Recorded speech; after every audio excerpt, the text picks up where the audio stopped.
बात करेंगे एक और लिटरेरी मूवमेंट ट्रांसडेंटलिज्म की। दोस्तों, ट्रांसडेंटलिज्म ये एक फिलोसफिकल मूवमेंट भी है और एक लिटरेरी मूवमेंट भी है। यानी आप इसको फ़लसफ़े में भी पढ़ते हैं, फिलोसफी में भी पढ़ते हैं और आप इसको लिटरेचर के अंदर भी पढ़ते हैं।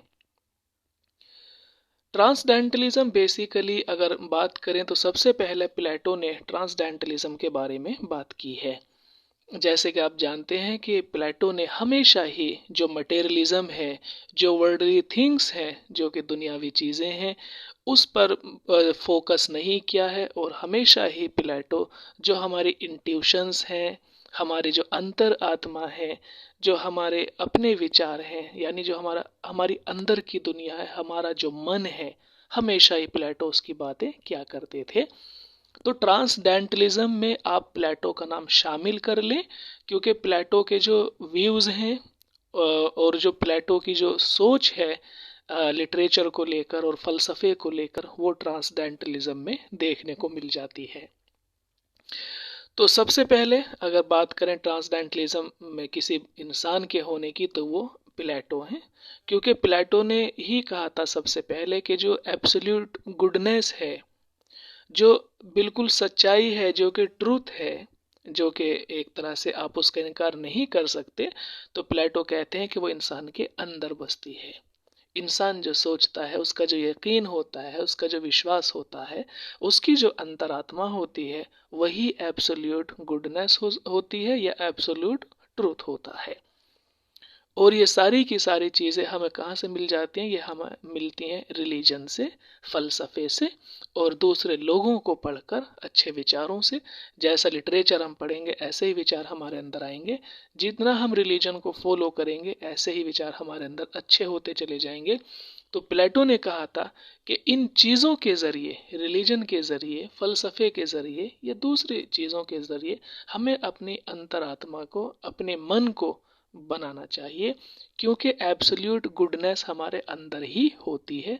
बाहर की दुनिया को प्लेटो कहते हैं कि बाहर की जो दुनिया है वो एक दिखावा है, जो कि समय के साथ साथ ख़त्म हो जाता है, जबकि हमारे अंदर की जो दुनिया है, जो हमारा इनर पार्ट है, हमारा जो मन है, इंट्यूशंस है, फीलिंग है, ये सारी की सारी चीज़ें कभी ख़त्म नहीं होती हैं। हमारी आत्मा अमर है। तो आप इतना अगर जान गए हैं तो फिर ट्रांसडेंटलिज्म बहुत ही आसान हो जाएगा आपको जानने के लिए। ट्रांसडेंटलिज्म में भी यही चीज़ें हैं, क्योंकि ये एक फिलोसफिकल मूवमेंट भी है। फिलोसफे में आप इसको पढ़ते हैं तो ये भी आप ध्यान रखें।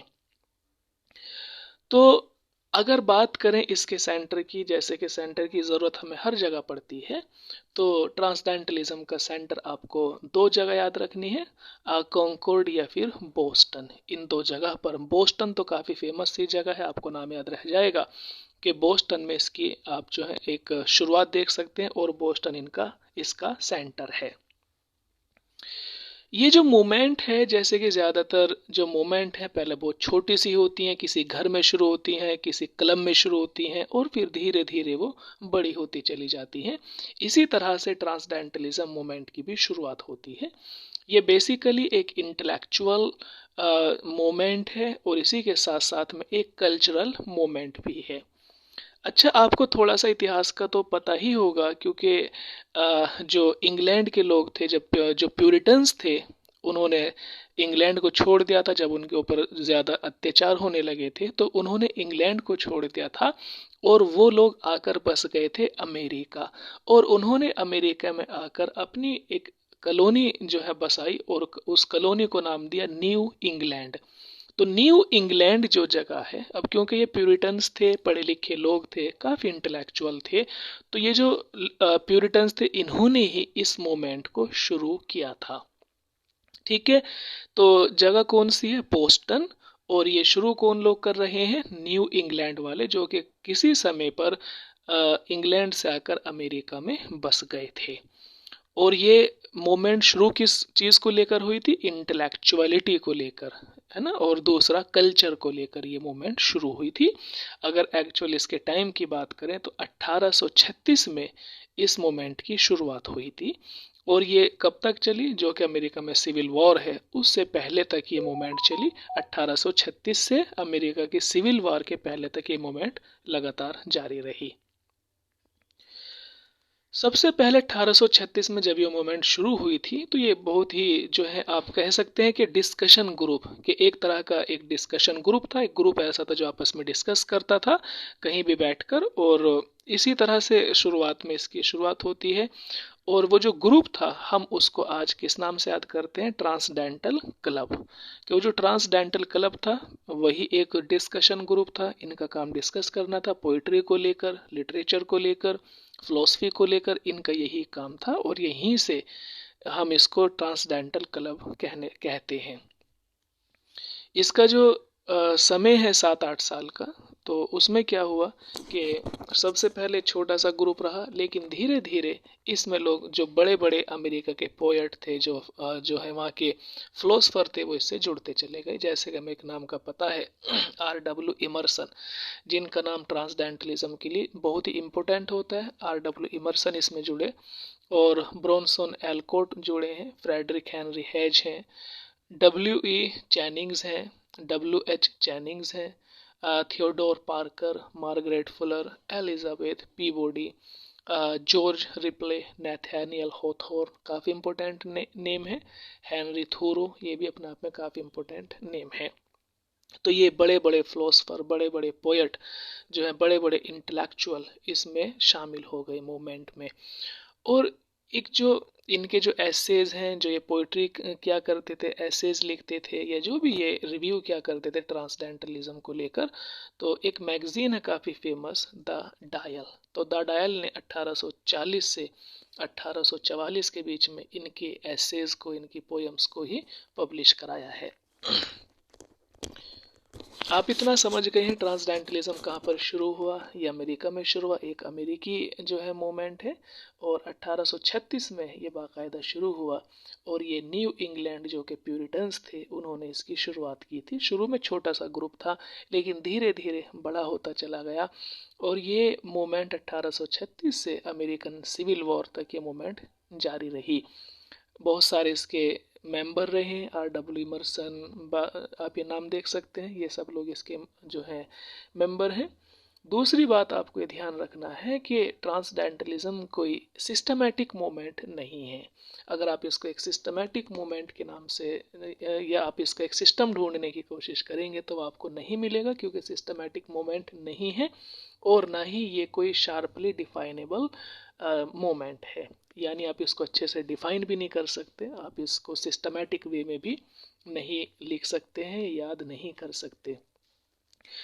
हाँ, ये है कि आप इसको कह सकते हैं कि ये एक इंटेलेक्चुअल मोड, आप इसको इंटेलेक्चुअल मोड कह सकते हैं। पूरी की पूरी मोमेंट ना कहकर, या पूरी की पूरी एक फिलोसफी ना कहकर, आप इसको कह सकते हैं कि ये एक इंटेलेक्चुअल मोड है। या फिर आप इसको कह सकते हैं कि इमोशनल मोड है। या तो आप इमोशनल मोड कह सकते हैं, या फिर आप इसको इंटेलेक्चुअल मोड कह सकते हैं, क्योंकि ना तो ये सिस्टमैटिक है और ना ही ये डिफाइनेबल, आप इसको डिफाइन भी नहीं कर सकते। अब ये तो चीज़ें हो गई इसको लेकर, लेकिन इसमें वो बताना क्या चाहते हैं, मतलब उनका क्या मकसद था, ट्रांसडेंटलिज्म जो मोड आप इसको कहें, तो इसमें क्या वो लोग कहना चाहते हैं। तो जैसे कि हमने शुरू किया था इसको, जो प्लेटो के साथ हमने जो इस मूवमेंट की शुरुआत की थी अपने लेक्चर की, तो जो प्लेटो की फिलोसफी है, जो प्लेटो का फ़लसफ़ा है, वही इस मूवमेंट के अंदर हमें देखने को मिलता है।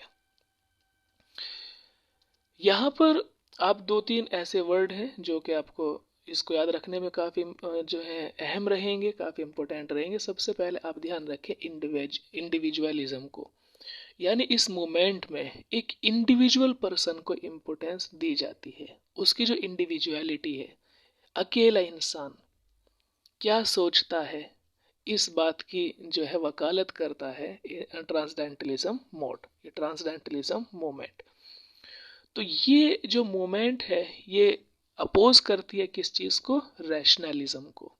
आपकी जो अकल है ये उसको अपोज करते, जैसे कि प्लेटो अपोज करता है किसको, एरिस्टोटल को, क्योंकि एरिस्टोटल मटेरियलिज्म को कहता है कि अगर हमारे पास साधन ही नहीं होंगे तो फिर कैसे काम चलेगा। तो यहाँ पर ये जो मोमेंट है, ये जो इंटेलेक्चुअल मोड है, ये सबसे पहले रैशनलिज्म को अपोज करता है, यानी आपकी जो अकल है उसको पीछे रखने की बात करता है, और जो आपका लॉजिक है ये उसके भी अगेंस्ट है। यानी ये मोड, इंटेलेक्चुअल मोड या इंटेलेक्चुअल मोमेंट, ये आपकी अकल के विरुद्ध है। ना तो आपकी अकल काम करनी है और ना ही आपका जो लॉजिक है, आपकी जो रैशनलिज्म है, आपकी जो अकलमंदी है, ये सारी चीज़ों से कोई मतलब नहीं है। इन चीज़ों को ये इनकार करती है। तो फिर ये किस चीज़ पर इम्पोर्टेंस देती है, किस चीज़ पर ये फोकस करती है? ये फोकस करती है इंडिविजुअलिज्म पर, और चीज़ें जैसे कि सेल्फ ट्रस्ट, कि हमें अपने आप पर ट्रस्ट रखना है, सेल्फ रिलायंस, हमें अपने ऊपर ही निर्भर रहना है, एंड सेल्फ सफिशिएंसी, यानी हम एक इंसान अपने आप में काफ़ी होता है। और जो स्पिरिट है, सोल है, इस तरह की चीज़ें हैं, इंसाइट्स हैं, इंसान की जो स्पिरिचुअल डेवलपमेंट, उसका अपनी जो एक स्पिरिचुअल डेवलपमेंट होता है, ये चीज़ें हैं। तो यहाँ पर आप देखें कि ये जो ट्रांसडेंटलिज्म मूवमेंट है, ये बेसिकली आपकी अंतर आत्मा पर फोकस करती है। आपका जो भी सेल्फ है, सेल्फ रिलायंस हो, सेल्फ ट्रस्ट हो, सेल्फ सफिशिएंसी हो, यानी जो भी आपके अंदर चल रहा है, ये उस पर फोकस करती है। और जो दूसरी चीज़ें हैं जैसे कि चर्च है, या फिर और आपके दूसरे जो चीज़ें हैं, जो आपकी सोसाइटी हैं, जो कि आपको कुछ करने के लिए कहती है और कुछ करने से आपको रोक देती है, ये उसके खिलाफ हैं। ठीक है, ये कहते हैं कि जो भी आपके मन में आ रहा है वही सच्चाई है, वही क्या है, एब्सोल्यूट ट्रूथ है, एब्सोल्यूट गुडनेस है। तो अगर आप अपने मन की सुनेंगे, वाकई आप अपने मन की सुनेंगे, जो भी आपके मन में आता है, तो मन में हमेशा ही कैसे विचार आते हैं? मन में हमेशा अच्छे विचार आते हैं। आपके जो मन में आ रहा है आप उसको लिखें, आप उसको पढ़ें। ठीक है, तो खैर ये कोई ऐसी मूवमेंट तो नहीं है जिसको हम बहुत ही अच्छे से डिफाइन कर पाएँ या बहुत ही अच्छे से इसको सिस्टमेटिक वे में समझें। तो बस जितना मैंने आपको बताया आप इतना याद रखेंगे तो इसके लिए इतना ही काफ़ी है। मिलते हैं आपसे नेक्स्ट वीडियो में, तब तक के लिए धन्यवाद।